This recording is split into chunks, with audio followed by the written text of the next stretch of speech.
ఇది top and bottom structure softener అనమాట. Multiple ball walls అంటారు దీన్ని. ఇదేమో వేస్ట్ వాటర్, ఇదేమో ఇది అవుట్లెట్, ఇది డ్రైన్, ఇది ఇన్లెట్లో ఎంత ప్రెషర్ వస్తుందో చూపించేది. ఇది ఎజెక్షన్ లైన్, ఎజెక్టర్ అంటే సాల్ట్ సక్షన్ లైన్. ఇది మామూలుగా ఫిల్టర్ వాటర్ లైన్. ఈ బాల్ వాల్స్, ఈ వాల్ ఓపెన్ చేస్తేనేమో పైకి వెళ్తాయి నీళ్ళు. ఇది క్లోజ్ చేసినప్పుడు ఈ ఆపోజిట్ డైరెక్షన్లో క్లోజ్ ఉంటే, ఇప్పుడు వాటర్ ఇట్లా అని వచ్చినప్పుడు ఇది కూడా హమేషా క్లోజ్ ఉంటుంది. వాటర్ ఇట్లా వచ్చేసి ఇట్లా తిరిగి పైకి వెళ్తుంది. పైకి వెళ్ళినప్పుడు కింది నుంచి వచ్చే వాటర్ సాఫ్ట్ వాటర్ వచ్చేసి ఇలా వచ్చేస్తుంది అనమాట. ఇది కూడా క్లోజ్ ఉంటుంది. ఇది ఇలా వస్తుంది రెగ్యులర్ డైరెక్షన్.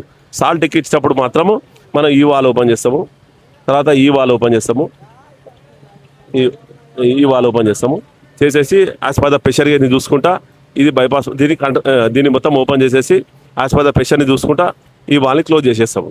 ఇక్కడ ప్రెషర్ వచ్చేసి 3 కేజీల ప్రెషర్లో ఈ వాటర్ ఇలా తిరిగి పోతున్నప్పుడు ఇటు నుంచి వచ్చి కింది నుంచి వస్తాయి కదా నీళ్ళు, ఇట్లా అనేది ఈ వాల్ ఓపెన్ చేస్తాం. చేసినప్పుడు ఇటు డ్రైన్ అయిపోతాయి. ఈ వాల్ క్లోజ్ చేసినప్పుడు ఇలా డ్రైన్ అవుతాయి. ఎప్పుడైతే మనం సాఫ్ట్ వాటర్ ఇక్కడ చెక్ చేసుకున్న తర్వాత అంతా ఓకే అయిపోతే అప్పుడు ఈ వాల్ ఓపెన్ చేస్తాం, అవుట్లెట్ ఇది క్లోజ్ చేస్తాం. చేస్తే ఇటు నుంచి పీపీఎం పడిపోతుంది, మొత్తం సాఫ్ట్ వాటర్ వస్తుంది. ఇది multiple ball system, total union system. ఎక్కడంటే అక్కడ ఏమైనా డౌట్ ఉంటే బాల్ వాల్స్ పని చేయకపోతే ఈ యూనియన్ ఓపెన్ చేసి ఒక 2 చుక్కలు ఆయిల్ పోస్తే ఫ్రీ అయిపోతాయి. బాల్ వాల్ ఫెయిల్ కాకుండా ఈ పీవీసీలో చేసినాము. మొత్తం 1.5 ఇంచ్ లైను. ఇలాగా 3 స్ట్రక్చర్లు రెడీ చేస్తున్నాము.